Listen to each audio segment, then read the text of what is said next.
Алма закваскасының екінші этабы. 3 күнге қойылған баклажканы көреміз. Бірінші белгісі ашпастан бұрын бутылканың сырты қатты болып тырсиып тұру керек. Екінші белгісі баклажканың қақпағын жай ашқанда газын тексереміз. Газы бұрқырап шығу керек. Егер газы әлсіз, баклажканың сырты қатты емес болса, жылы жерге тағы 1 күнге қойып қоямыз.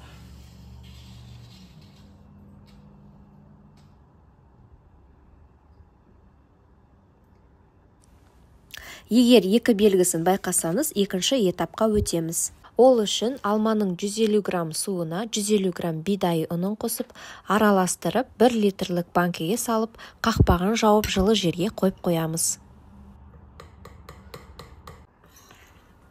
Барынша ұнның құрамында 6% белок болуын пайдаланыңыздар. Себебі ол қамырдың структурасына, ашыту жүйесіне әсер етеді.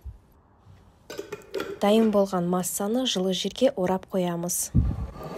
Кемінде 5-12 сағатта көлемі 2-3 есеге ұлғаюы керек. Дайын болған заквасканы тоңазытқышта сақтаймыз.